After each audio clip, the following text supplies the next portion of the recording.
Are you curious about how we have done our topic called library management system? So today we will be diving deep into this fascinating topic and uncover some surprising facts and figures. Among all the GUI and database, GUI and network, network with database and GUI, GUI with logic or symbolic. We have chosen GUI and database.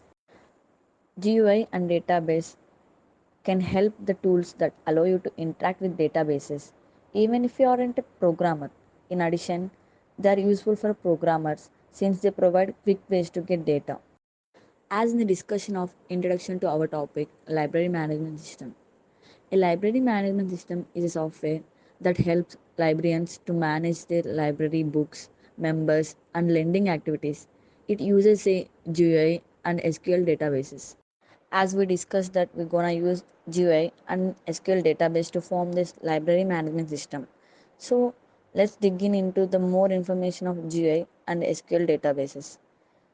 The GUI is a form of user interface that allows user to interact with electronic devices through graphical icons and audio indicator such as primary notations instead of text-based UIs, typed command labels or text navigations.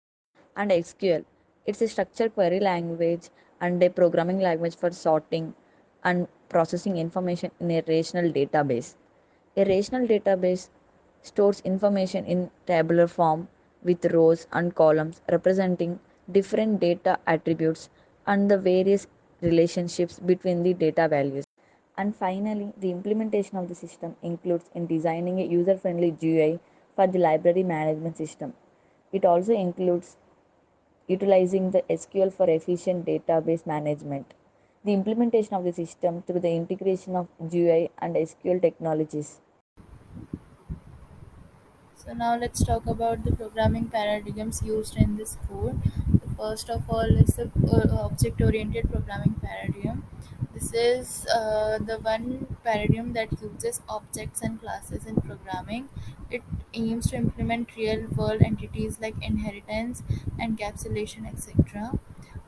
The main After that, the code is organized as a class, and each class contains its own set of variables and procedures. So after this, the second paradigm used is model view controller, which is basically a design pattern commonly used in GUI applications, which is used to separate the different components of the applications and ensure that they can be modified and maintained independently. The pattern requires that each of these be separated into different objects. MVC mostly relates to the UI interaction layer of the application. After Now the packages used in this code are, the first one is tk-enter. This is basically used for creating the graphical user interface, the message pop-up box, the login page, or the check button, whatever you see. This all comes under tk-enter. The next package used is SQLite 3. This is basically used for connecting to and querying the SQLite database. The history of user or reader or the history of books and everything are stored in the database, which you can access in the future as well. After this, message box from tk enter again. This is for displaying messages to show either the book is available or not available, or the user is verified or not.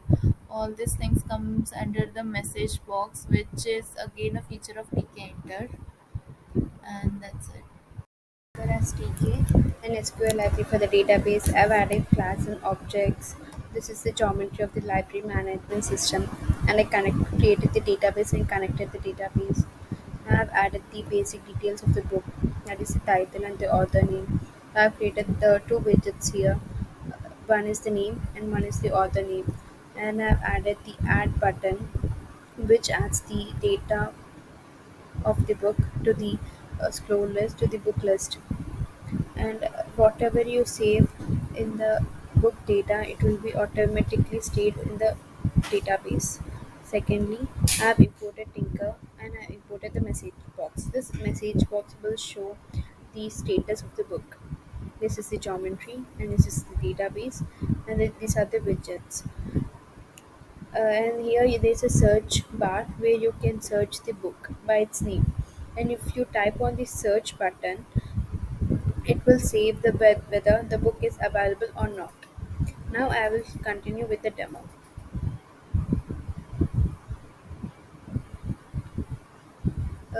Let us assume that I have added a book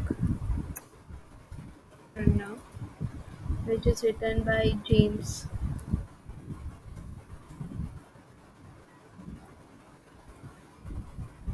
Add book. So this book is automatically stored here. Now I'll search one book. Let's say Harry Potter.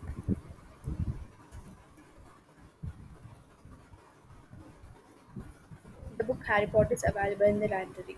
I will type a book that is not in the library. Let's say XYZ.